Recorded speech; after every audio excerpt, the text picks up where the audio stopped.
In this video, Frank and Nova is going to get the shocks moved to the inside of the frame rails out of the way of the bigger tires.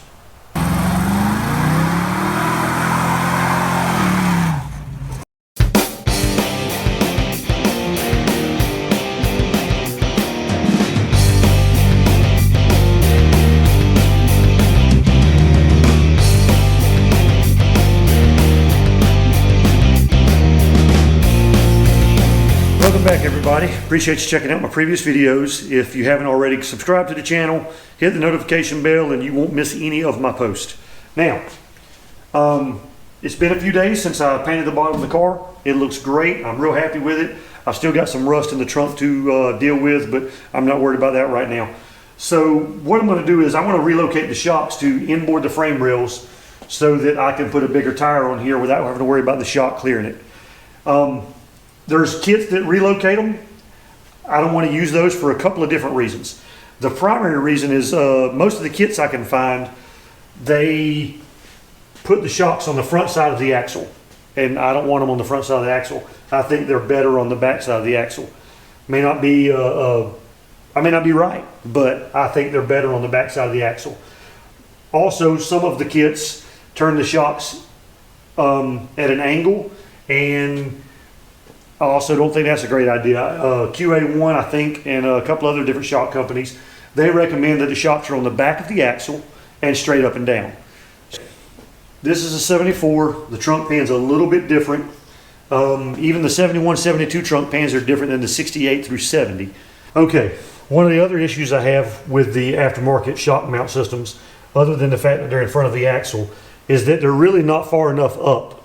You can look and see where the factory shock mount, how far above the frame rails it is, and then if you could get the aftermarket one to fit right up against the floor, you'd be okay, because you'd be about an inch and a half lower to the ground than the stock mounting point is. However, you can't get one really up here without really being in the way of the axle, because the center line of the axle is about right here where this body or this trunk line is. So you really need to be on this side of it. So what I'm going to do is I'm going to make a cross member to fit in between the frame rails, reinforce it, and I'm going to have two pockets here. I'm going to cut a hole here, cut a hole here, and I'm going to weld in a bracket that has the same type mount so I can still use factory shocks. It'll be about an inch lower than this one is to the ground, and that's okay. And all right, so that's going to put, if I cut this out, that's going to put my shock mount close to the same level it is, but maybe an inch lower when the car's sitting right side up, obviously. It'll be an inch lower than the stock ones are, and I think that's okay, because on all the cars I've had with these with traction bars, when the traction bar tries to rotate with the rear end, it lifts the car up and it pulls the tires into the ground. That's how they work, and it keeps your leaf springs from wrapping up. One of the side effects of that is when the body tries to lift away from the rear end, your shock extends farther. On a stock shock, it extends all the way if you don't have the shock extenders that they make, and I haven't seen those in years. I've got a couple of pairs of them, but they basically extend your shocks down about an inch and a half or so, and you need that to keep the shock from extending all the way. It unloads the suspension and you spin the tires. Been there and done there a whole bunch. Now, I'm doing this to run with Competition Engineering traction bars. If you have stock shock mount plates on the bottom of your leaf springs, this won't work, because you need both of them to be on the back side. The factory staggered one in front of the axle, one behind the axle. So what this is going to do is put both of them behind the axle. It works great with Lakewood or Competition Engineering style traction bars. Okay, I've read a lot of information on shock sizing and how much travel you need. And everything I can find pretty much tells you that you need a minimum of 3-inch compression and 2-inch of rebound. 5-inch total travel is minimum. And you're going to have to get right in that sweet spot where you're 3 inches up, and so you can compress it 3 inches, and then you have to be right at it. So you have to be in a sweet spot of that 5 inches, and that's going to be pretty hard to do unless you don't get to choose your ride height. Then you're going to have to adjust the ride height to make your shock work, and I don't want to have to do that. Okay, if you've ever tried putting a large tire like a 275 6015 on your Nova or on anybody's Nova, a lot of times the shock gets in the way. So that's why I want to put them on the inboard side of the frame rail, and I really need to be able to put something in here that's going to be sturdy enough to where it's not going to flex my frame rail or whatever. So I'm going to weld a bar across here. Going to put brackets on the end that go up to the frame rail, weld to the frame rail, and then I'm going to put another bracket coming off the front of it, goes up into the trunk. I'm going to cut a square out here, put a shock mount on that, and then I'll box it back in from the top so it's not open. Okay, so the first thing I'm going to do for my shock cross member, I'm going to make a bracket to go on the inside of each frame rail so that I can put my bar across and weld it to. I'm using some 1/8 inch thick flat plate steel I picked up at Home Improvement Store.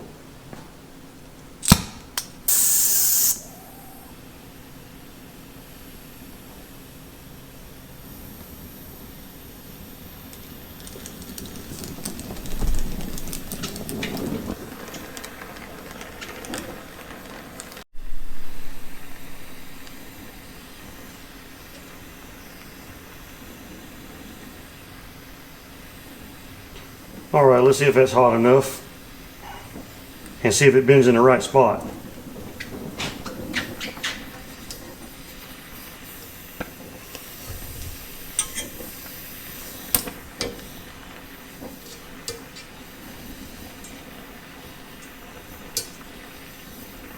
It's about right.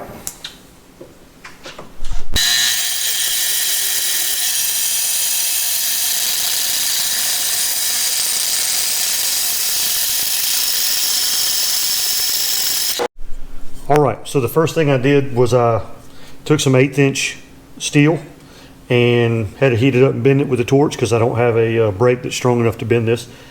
And then I cut it in the bandsaw to what I needed it. I'm going to mount it right here, mount one on the other side. I'm going to run a round tube cross member across here. I'm going to cut into my trunk floor and put my shock mounts over there. And I'm going to cut them up that way and use the same type mount as the factory so I can use factory style shocks and keep my shock travel where it needs to be. All right, I got my 1 inch mild steel tubing ready to push in here and see if it'll, I kind of cut it tight on purpose. It's a lot easier to trim some than it is to add it back.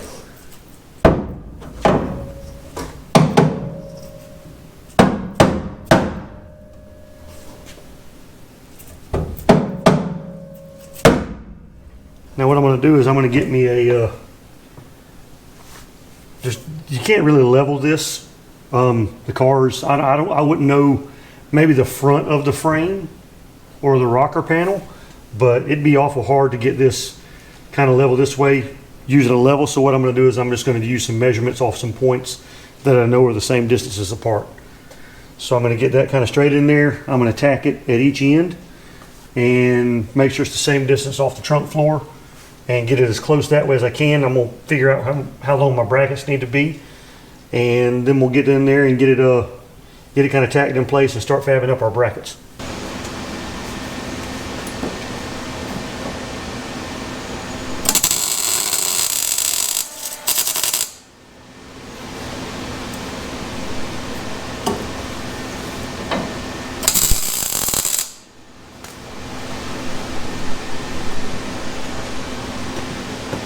All right, got that tacked in place.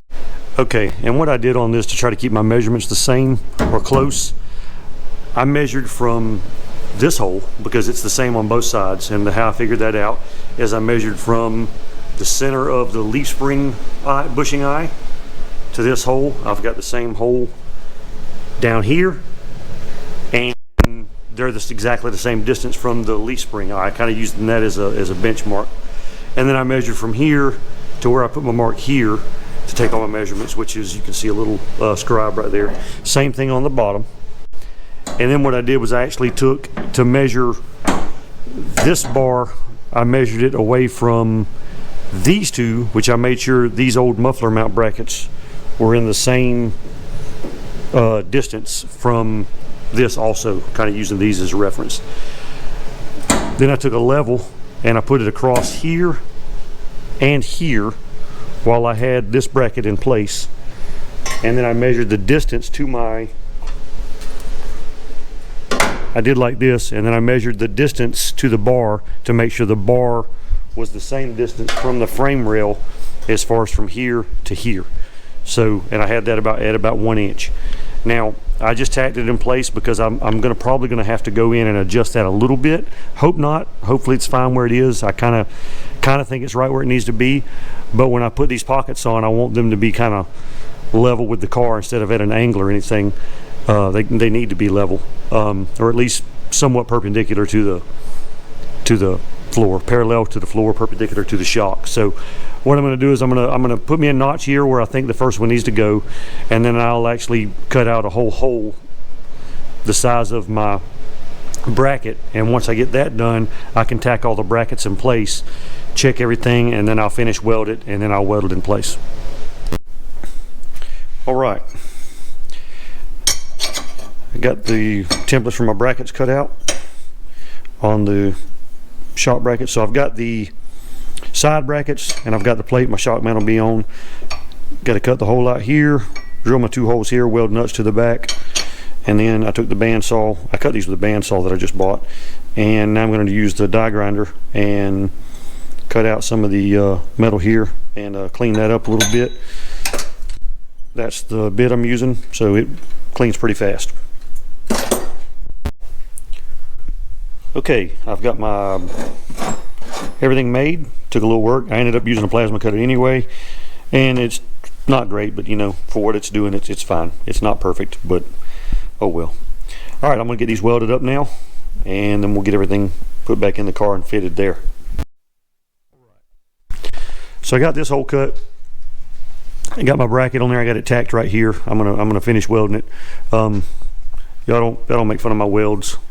I think they're okay, but I don't think I'll die.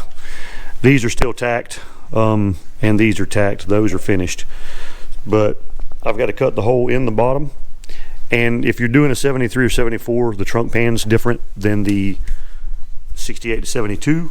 And this side's going to be shaped a little funny. You can see the flange on the frame rail is a little bit thicker on this side, a little bit wider. So I've got my mark here where my bracket's going to cut in. I'll cut it in there. And then when I'm done, I'm going to go back to this other side over here. And I am going, I don't know if you can see, the light's kind of low. I'm going to build a small box over this bracket. All right, I've already got one hole cut at the top. Now I'm going to cut my hole in the bottom and get everything set up in there so I can tack my brackets for the shock mount in place. Okay, I got my hole cut out there. It's mostly square, or ish. It's ranked. It's mostly straight. It's rectangle, not square. So, about like that. Looks pretty good. I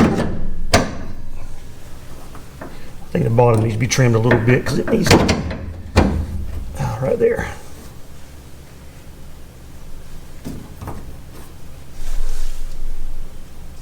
There we go. So I've got that one in place. Got to tack it. I've got that one in place. Got to tack it. I need to figure out a way to make sure they are at the same angle.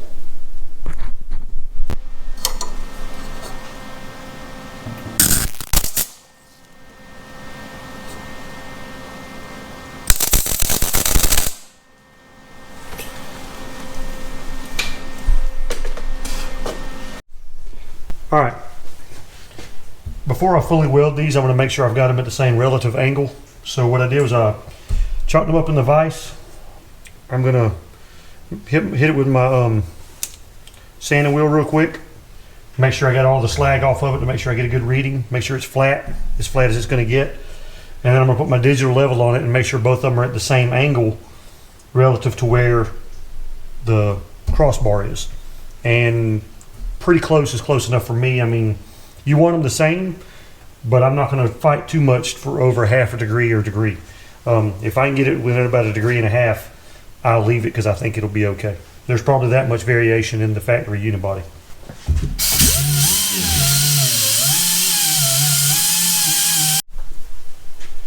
Okay, I've got this side where it is right at 0.2.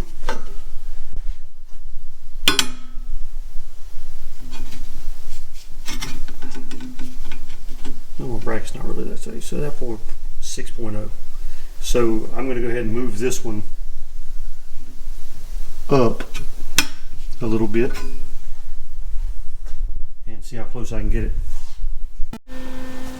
Okay, that was a pain in the butt, but I've got this side to where it's at 1 degree positive while it's sitting here, and this side is at 0.6 degrees negative. So that's pretty close. That's probably as close as I'm going to get it, because the to be honest with you, I've did this thing 3 or 4 times, and it's aggravating.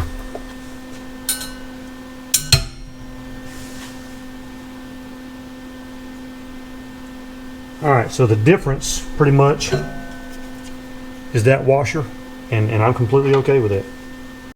Okay, so I've got it all tacked up.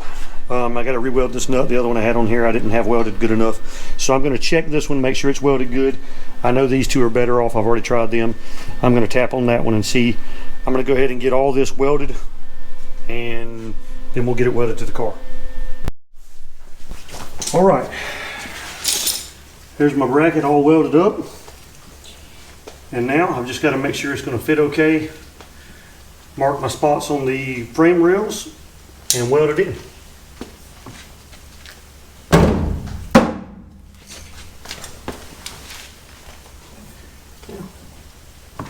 I could have cut that a little bit.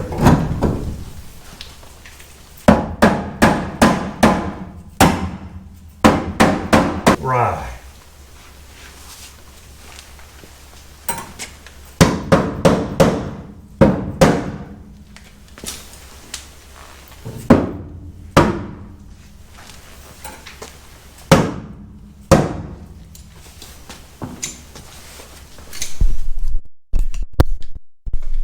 And there you have it.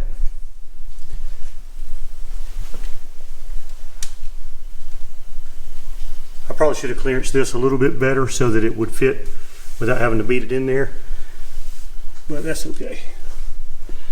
And what I'm going to do,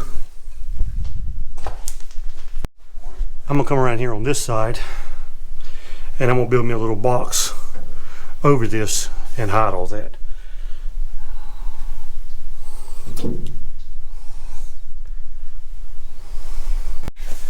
Okay, so now I'm going to clean up the frame rails where I need to weld to, and then I'll get it clamped back in place and weld it down.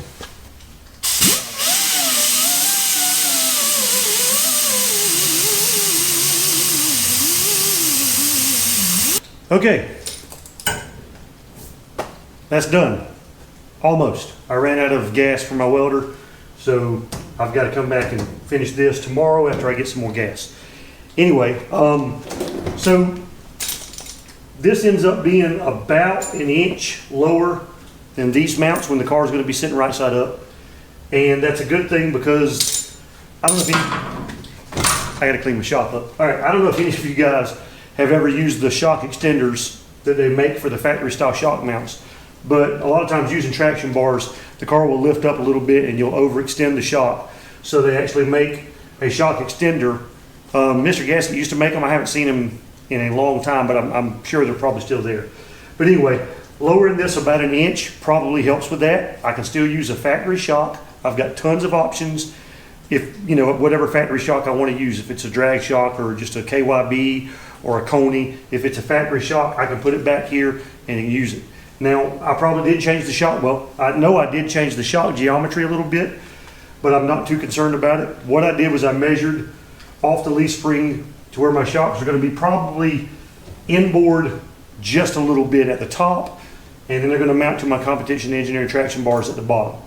That traction bar has mounts on all four corners for the lower shock. Whereas if you've got the stock spring pads on the bottom of your leaf springs, you're not going to have a place to mount it for this, because one's going to be in front, one's going to be in the back. So you'll have to buy some aftermarket leaf spring pads or make something. Anyway, this is going to help out. I think with tire clearance, it's going to help out a pretty good bit, and without having to mini tub it, which might happen in the future, but it might not. I'm going to go ahead and get the car back rolled over in the next couple of days after I finish building the 8.5-inch rear end. That video should be next. I'm going to put a 410 and a posi and some Moser axles with C-clip eliminators together. Going to get that on a video for you guys. So anyway, listen, subscribe, like my videos, comment on them if you have questions. If I'm doing something way wrong and I'm going to kill myself because my welds suck, hey, let me know. See you guys next video.